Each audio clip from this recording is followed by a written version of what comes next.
Halo, selamat sore sahabat Cakrawala Podcast. Ketemu lagi dengan saya Swadi Putra, host Cakrawala Podcast. Tetap di Cakrawala Podcast, tempat kita ngobrolin apa aja karena apa aja bisa kita obrolin. Teman-teman, kali ini kita berada di luar studio lagi.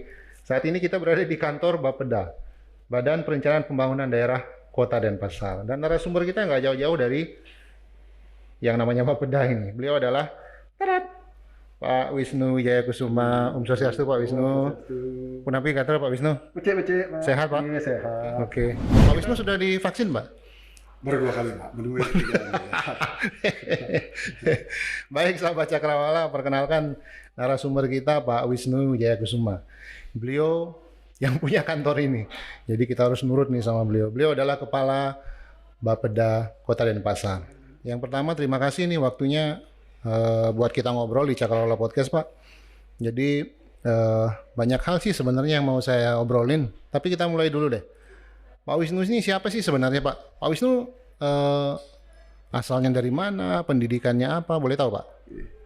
Terima kasih Pak Swadi, rekan saya yang cukup lama kita sudah berkenalan Pak Nge, berkenalan cukup lama.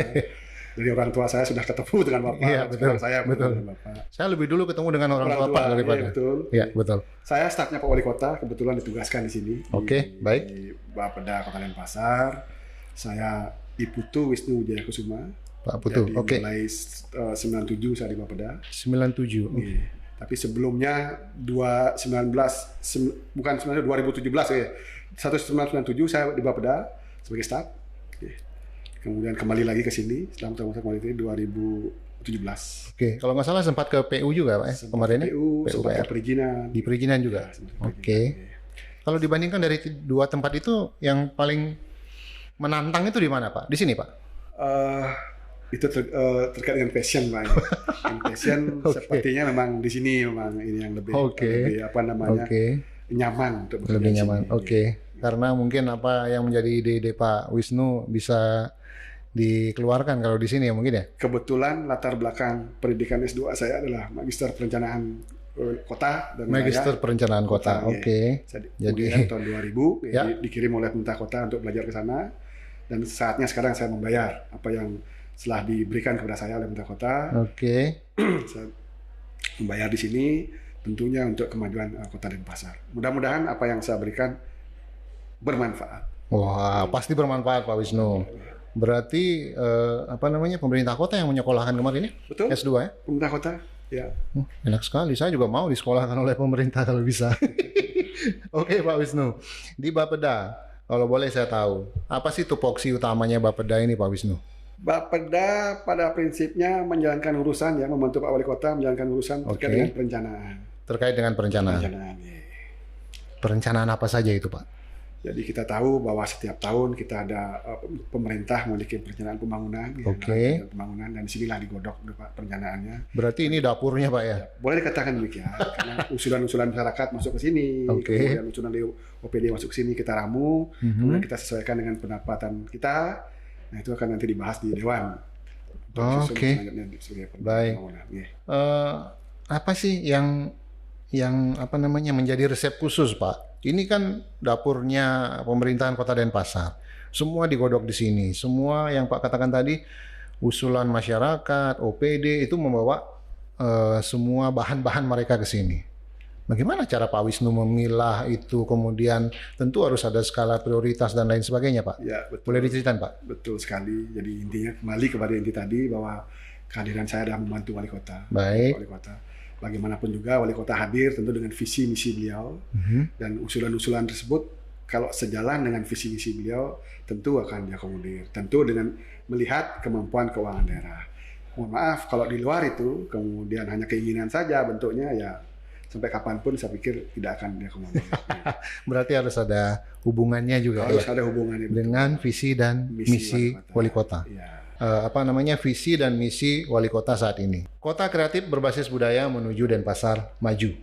Nah ini keren ini. Apa tantangan terbesar menerjemahkan visi misi ini Pak Wisnu? Oke, jadi itu sebenarnya akronim. Maju itu akronim. Jadi M itu adalah makmur. Oke. A itu aman. J itu jujur. U itu unggul. Dan yang terakhir yang kelima adalah terkait dengan budaya. kita tidak ingin Denpasar ini maju tercabut dari akar budayanya. Oke. Itulah pemahaman pertama. Kemudian Itu terkait konsep besarnya konsep begitu besarnya ya? seperti itu. Oke.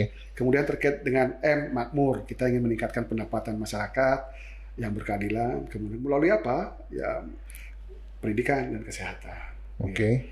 Nah, itu kan kita upayakan bagaimana masyarakat yang berkeadilan meningkat pendapatannya, pendidikan kesehatan kita berupaya tingkatkan.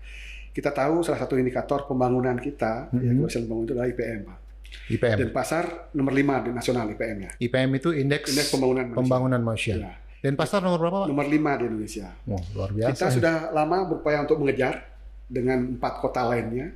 Namun kita tertinggal terus. Kemudian saya coba kulik lagi, dalemin lagi apa sih sebabnya. Oke. Ternyata rasio antara pendidikan dan penduduk kita jauh tertimpang, Pak. Artinya bagaimana itu?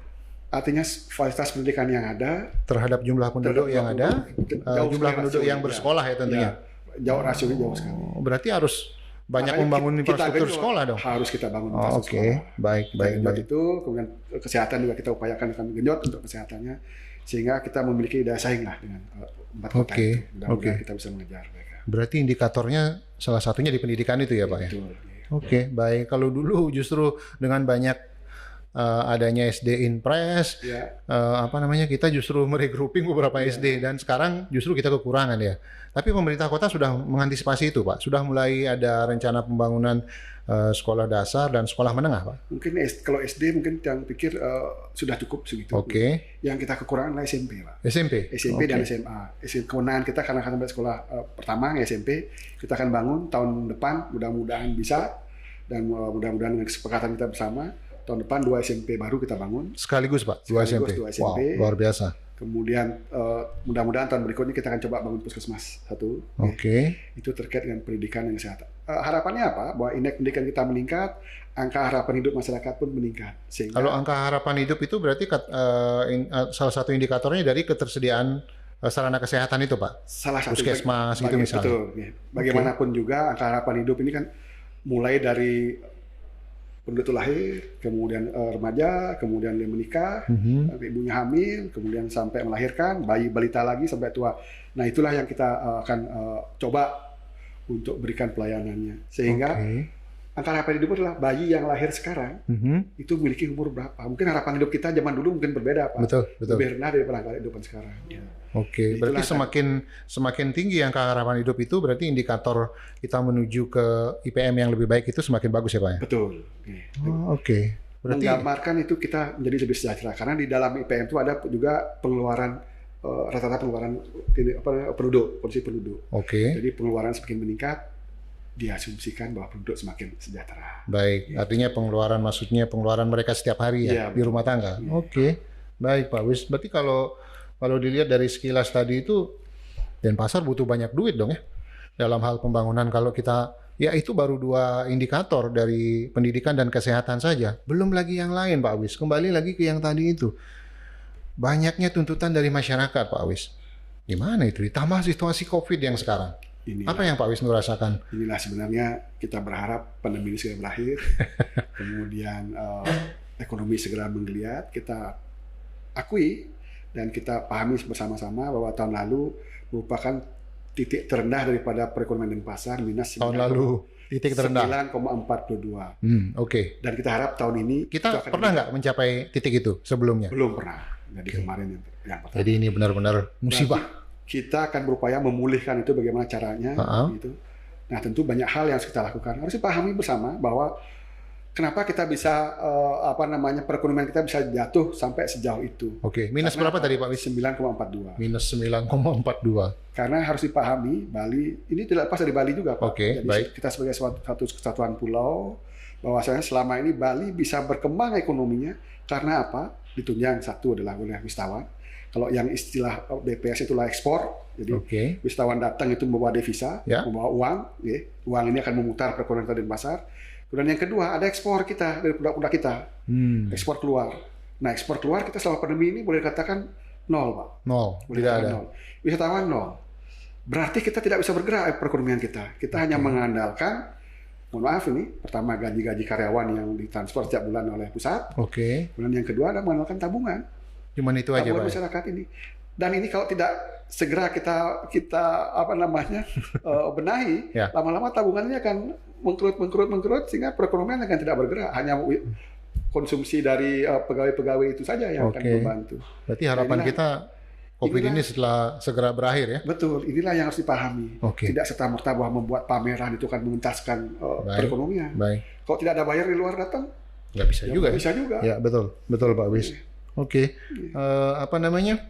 Kemarin sebelum pandemi PAD Kota Denpasar berapa Pak? Itu saya sangat optimis sebenarnya bahwa tahun 2019 kita sudah melampaui titik 1 triliun, jadi 1 triliun hampir 1,5, 1 triliun 500 juta, 50 juta. Persis sebelum COVID berarti itu ya. Itu sebelum COVID. Setelah COVID langsung turun ke 640 sekian.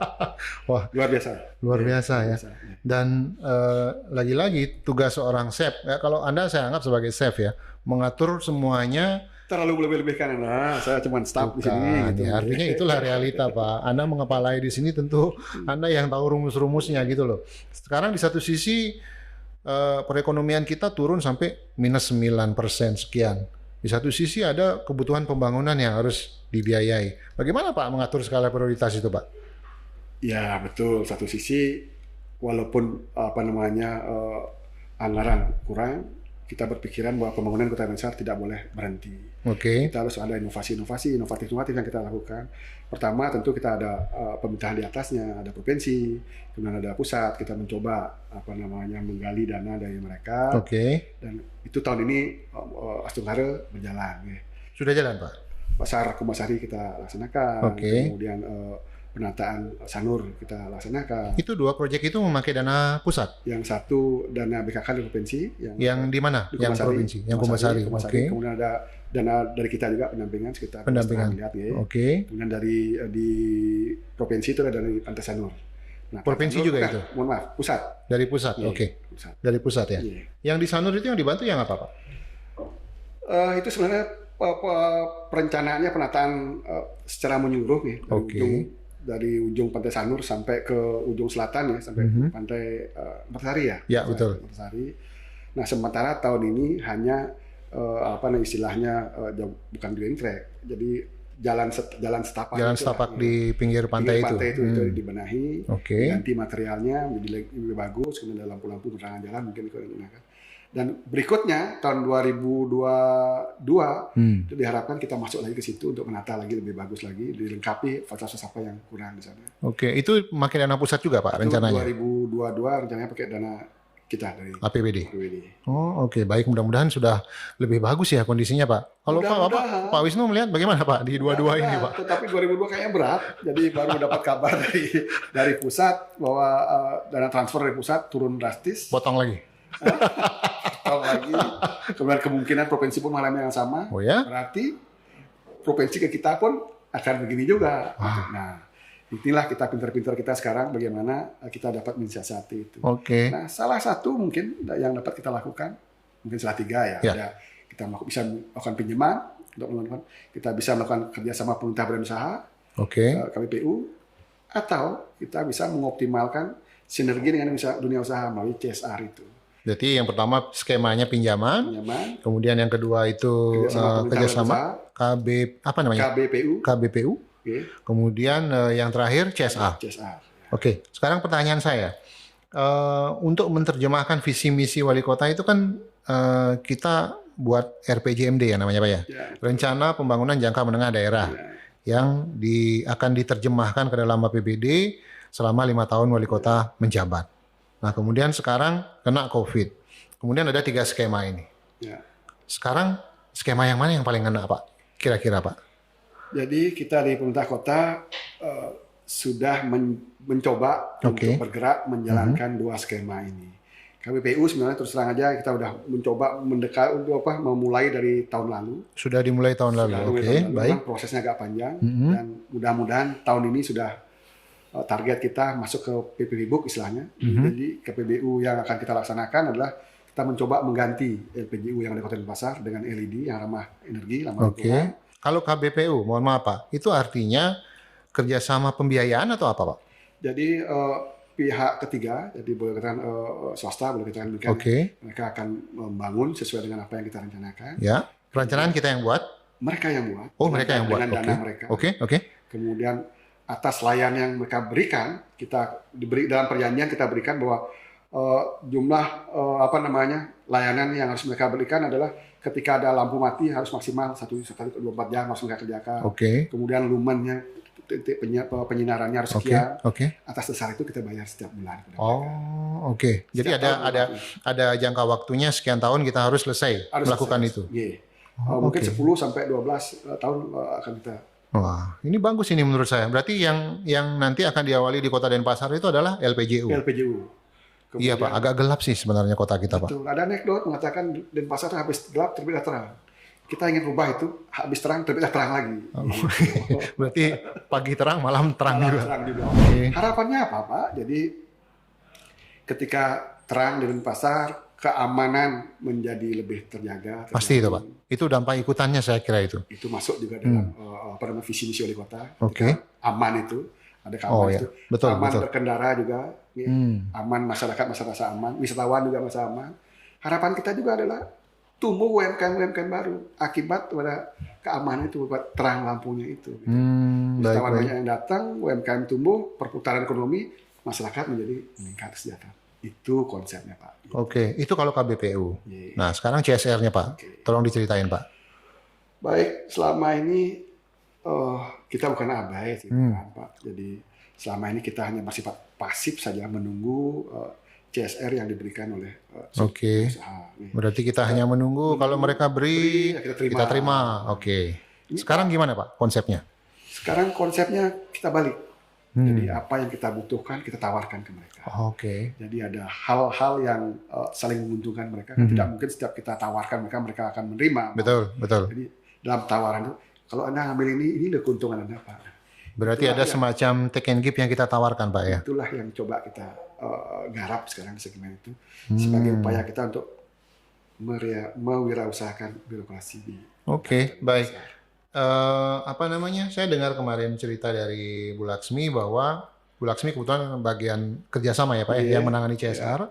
Kemarin saya juga undang di podcast beliau juga menyampaikan bahwa saat ini Pak yang menjadi kendala terbesar kita adalah masalah pencatatan CSR itu. Betul Pak?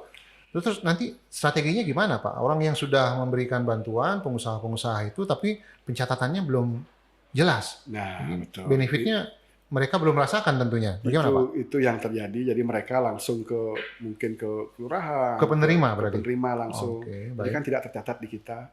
Nah, kalau mulai skema ini kita bikin sistemnya, mekanisme yang kita bikin, bahwa CSR itu adalah merupakan salah satu mekanisme pembangunan mendampingi mekanisme penanggulangan yang sudah ada. Oke. Kalau sebentar Pak Wisnu, kalau CSR ini sudah dilindungi undang-undang Pak? Kita sudah buatkan perwalinya. Jadi sudah ada perwalinya? Sudah ada perwalinya, jadi kita aman lah untuk menjalankan. Oke, baik. Kemudian bagian kerjasama ini tidak di semua kabupaten kota ada kalau tidak salah, hanya Denpasar yang punya Pak.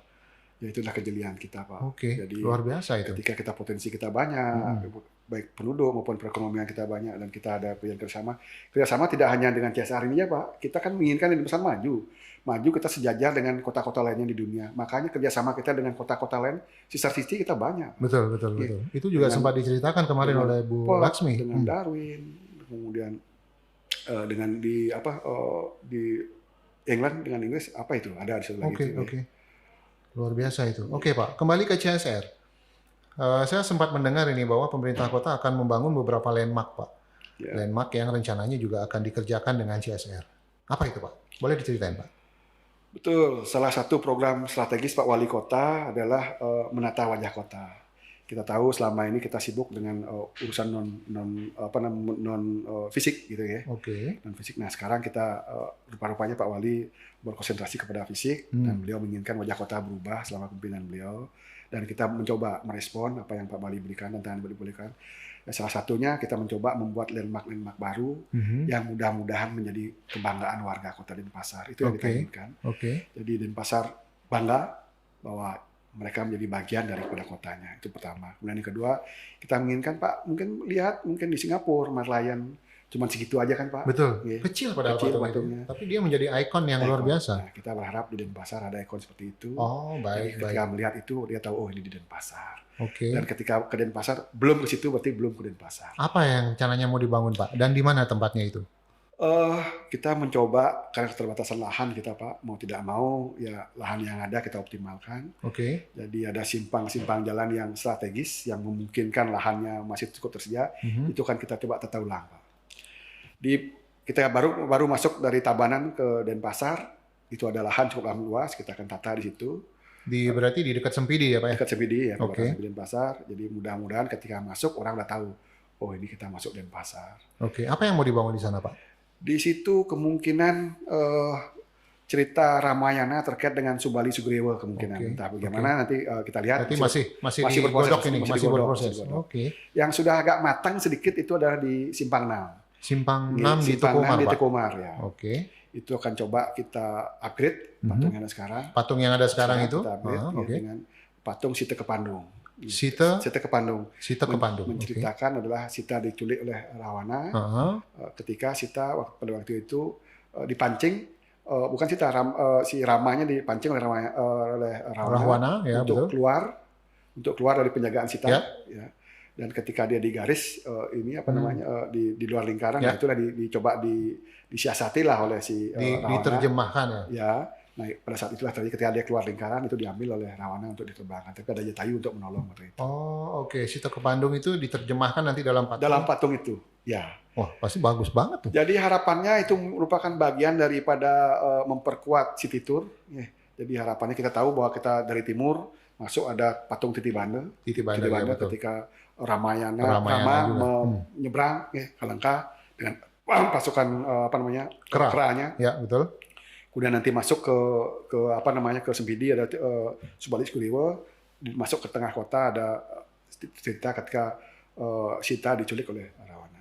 Berarti tema yang diambil itu pewayangan. Tema itu Ramayana Dan berkaitan satu sama lain. Berkaitan satu sama lainnya. Oke. Jadi ketika mereka melakukan city tour, jadi satu landmark ke landmark lain ada cerita-cerita lain-lain. Ketika mereka keluar dari Denpasar, mereka mendapatkan cerita utuh. Begini cerita Ramayana. Baik. Dan itu hanya di tiga tempat itu, Pak Wis. Apa ada rencana untuk dikembangkan Ada lagi kita di tempat kembangkan lain? lain lagi. Kita lihat respon masyarakat nanti. Mudah-mudahan bisa kita kembangkan terus. Kita berharap ini datang dari CSR. Oke. CSR tidak hanya berharap dari dunia usaha saja, dari organisasi kemasyarakatan juga bisa, dan kita harapkan juga dari personal, dari masyarakat. Dari perorangan bisa? Perorangan kita buka. Oke. CSR ini. Ya, Tentu ada benefit yang mereka peroleh, tidak serta-merta nih saya sumbangkan, tidak begitu. Nah, itu yang mau saya Ketika tanyakan berikutnya. Anda Apa ikut yang mereka dapat? membangun ini, ada rasa bangga, patung itu saya ikut mewujudkan. Jadi ada semacam bukti lah bahwa mereka ikut berpartisipasi dalam patung itu. Oke. Dan coba nanti ini kan kita sedang godok ini Pak, mudah-mudahan disetujui oleh pimpinan dan mudah-mudahan infrastrukturnya siap. Jadi kita akan terbitkan menjadi NFT Pak. NFT. Non-fungible token. Oke. Jadi ini bukti seumur hidup ini karena masuk ke sistem ke blockchain. Jadi orang tahu ketika klik di situ siapa yang produksi tetap patung itu akan terus ada selamanya. Oke, baik. Pak Swadi misalnya nyumbang 5 juta ya selamanya. Nanti bisa cerita ke cucu, patung itu kakek lo dulu yang bikin. Ini buktinya. Nah, seperti itu. Pak, Oke. ya. Oke. Kemudian yang seperti yang Pak bilang tadi, ini yang sudah hampir matang, Sita Kepandung ini sudah ditawarkan ke pengusaha-pengusaha nggak? Sita Kepandung baru ujung-ujungnya aja. Jadi sama-sama ditawarkan. Rupa-rupanya sudah ada yang menangkap gitu. Jadi teman-teman dari Kadin menangkap. Mudah-mudahan realisasi. Jadi umur ini nanti akan dari Kadin yang akan. Berapa nilainya itu Pak Wisnu? Itu sekitar 4,9 Pak. 4,9 didanai oleh Kadin. Ya, Mudah-mudahan ya. Ini luar biasa ini. Mudah-mudahan. Dan mudah-mudahan nanti yang lain juga seperti itu. Yang lain seperti itu. Kalau menurut feeling Pak Wisnu, yang lain pasti juga akan begitu ya? Yakin. Kita coba ubah pola kita menjadi suatu hal yang menarik. Baik. Bahwasanya CSR itu bukan sekedar hanya hibah saja, Pak. Betul. Tapi Ya, kalau yang saya tahu sih, Pak. Bukan investasi. CSR itu ya bikin nyumbang tong sampah dari perusahaan mana itu kan, gitu. Sepanjang yang saya tahu ya begitu. Ya betul. Kita akan coba rubah. Oke. Sehingga image-nya bahwa ketika melakukan CSR itu bukan investasi jangka panjang bagi mereka. Oke. Ada brand yang akan mereka peroleh dari situ. Nah, itu keren tuh Pak. Karena bagaimanapun juga orang yang sudah berpartisipasi ya harus diapresiasi mereka Pak. Betul, ada kebanggaan. Begitu Pak Wisnu. usahanya. Nah, selain itu CSR dalam bentuk lain mungkin ke depannya ada yang bisa diceritain nggak yang selain membangun landmark, apa lagi yang bisa apa namanya digarap melalui CSR itu Pak? Banyak hal, Pak. Banyak ya? Program-program pembangunan, kemudian sekolah.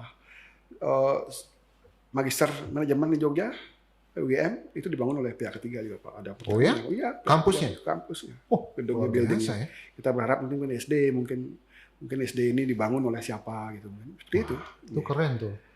Kalau bisa itu jalan. Kalau tidak satu tidak satu sponsor gitu, mungkin berbagi mereka berkolaborasi. Mungkin ada 10 sponsor satu gedung gitu. Kita buatkan prestasinya nanti bahwa ini gedung ini dibangun oleh siapa-siapa gitu. Oke. Tapi akan lebih bagus kalau misalnya ada semacam forum ya Pak yang dibentuk antar pengusaha, dia bisa apa namanya? Forum CSR lah misalnya. Bisa jadi seperti itu, Pak. Bisa jadi seperti itu. Oke. Wah, ini keren ini. Artinya pembangunan itu tidak ujuk-ujuk mengandalkan APBD ya Pak. Oke. Kalau yang di Pasar Badung Pak, yang di Kumbasari yang sedang ditata sekarang itu mau dibangun apa itu Pak? Yang memakai dana provinsi tadi Pak. Jadi sebenarnya konsep besarnya di situ adalah itu bukan bagian dari kawasan Gajah Mada. Oke. Kemudian Pasar Badung kemarin sudah ditata. Kemudian kita mencoba menghubungkan Pasar Badung dengan Kumbasari. Kemudian di Pasar Badung akan dibuka semuanya, jadi membuat sebuah plaza di situ yang nantinya plaza itu bisa digunakan oleh masyarakat untuk beraktivitas, untuk melakukan pameran. Posisi plazanya itu berarti di depan Pasar Badung. Depan Pasar Badung, di pelataran parkir itu Pak ya? Parkir itu kan tidak ada, nanti di plaza. Kemudian di situ ada patung, nanti patung kalau nggak salah Dewi Mas Melanting itu kalau nggak salah. Itu nanti kita akan mencoba membuat image-nya bahwa itu Dewi kesejahteraan. Oke. Kalau di luar mungkin Pak lihat kalau orang lempar koin gini, tahu saya. Kita akan coba membuat image seperti itu. Ya, betul. Membangun brand seperti itu. Jadi orang tertarik ke situ ketika mungkin gitu ya, lempar koin, entah bagaimana. Kalau di Jogja kan, kalau di Borobudur kalau bisa menyentuh. Iya, menyentuh patung Buddha yang di dalam itu. Oh, oke. Itu coba kita akan bangun, kemudian itu akan los nanti ke Pura Pusah itu Pak. Jadi, terhubung jadi Pasar Badung, kemudian ada Pura Pusah di belakangnya, kemudian Pasar Kumbasari. Ada jembatan pun nanti ada ikonnya 2, sana ada patung yang dibuat oleh Keduk. Masalah patung ini dibuat oleh seniman Denpasar ini Pak ya? Ada 2, jadi Mas Melanting dibuat oleh Marmar, kemudian yang di jembatan itu Keduk yang buat. Saya tahu hasil karya mereka di Instagram itu memang luar biasa. Luar biasa. Ini ide yang menurut saya bagus juga, memanfaatkan potensi lokal kita yang ternyata tidak jauh kalah, hasilnya bahkan bagus sekali itu. Saya sudah sempat lihat di Instagram mereka itu. Kita lihat ketika... Itu kapan Pak targetnya rampung itu? Mungkin kalau saya lihat di Instagram mereka patungnya udah hampir jadi finishing, mudah-mudahan segera di ini. Kalau penyelesaian itu kira-kira tahun ini udah selesai. Target proyeknya berarti akhir tahun ini. Wah, keren sekali kalau bisa nanti ada event-event kota dilaksanakan di situ. Betul, ada rencana begitu Pak? Memang begitu Pak. Ini kemarin kalau ada pandemi kan Pak Wali rencananya Denpasar Festival salah satu stage-nya harusnya di situ gitu. Keren itu. Jadi terbuka luas. Kalau Pak keluar mungkin Pak melihat ada plaza di depan istana itu ada lapangan yang luas. Betul. Dengan ya seperti itulah yang kita ingin. Wah, jadi kawasan Gajah Mada bisa hidup lagi itu Pak. Itu harapannya. Keren Pak. Keren. Oke, Pak Wisnu. Dari sekian pola yang sudah dijelaskan tadi ada satu pola yang pinjaman itu bagaimana Pak? Mau dijalankan juga atau bagaimana itu? Ya itu tergantung pimpinan. Oke. Tapi kalau boleh sih sebenarnya itu alternatif yang terakhir. Alternatif terakhir. Kita coba dulu yang lain, baru itu terakhir. Kalau yang 2 itu tidak bergerak, alternatif ini yang kita harus. Iya, berarti tugas berat buat Pak Wisnu nih untuk mewujudkan 2 itu harus. Mudah-mudahan berjalan. Itu dukungan Pak Swadi juga. Baik. Apa namanya tadi kembali ke OPD sedikit Pak. Kalau program-program yang selama ini diusulkan oleh OPD kepada Bapeda untuk dimasukkan ke dalam APBD, itu ada nggak yang bisa dikerjakan dengan CSR ke depannya, Pak? Banyak sebenarnya, Pak. Banyak, cuman kita mencoba mengemas ulang gitu ya, bahwa program itu agar menarik menjadi dikerjakan oleh dunia usaha. Apa yang harus kita berikan? Buat apa yang nah itu yang PR terberat untuk kita berpikir ke arah itu. Tapi saat ini sudah dicoba ke arah itu. Kita mencoba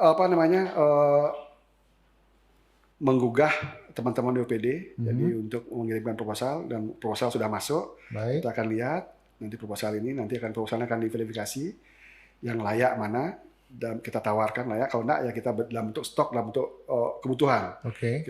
Misalnya kita butuh kursi roda gitu kan, sekian, silakan masuk. Tapi proposal pembangunan, misalnya butuh pembangunan patung, butuh pelatihan, segala macam, nah itu kan kita tawarkan.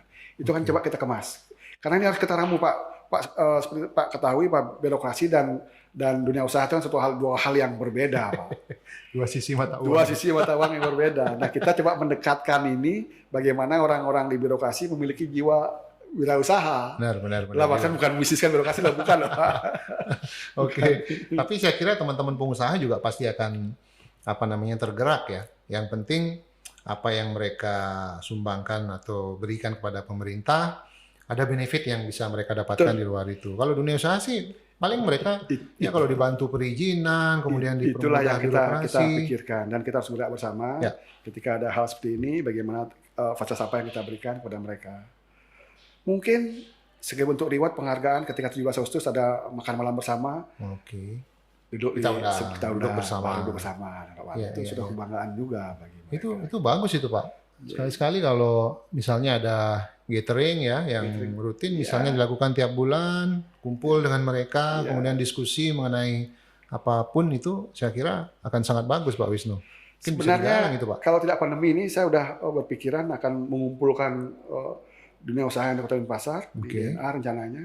Kemudian di sana akan kita paparkan program-program kita, dan mereka yang mana yang akan menarik mereka bisa berpartisipasi. Nah, cuman karena pandemi tidak memungkinkan kita bertatap muka langsung, ya terpaksa kita tunda dulu.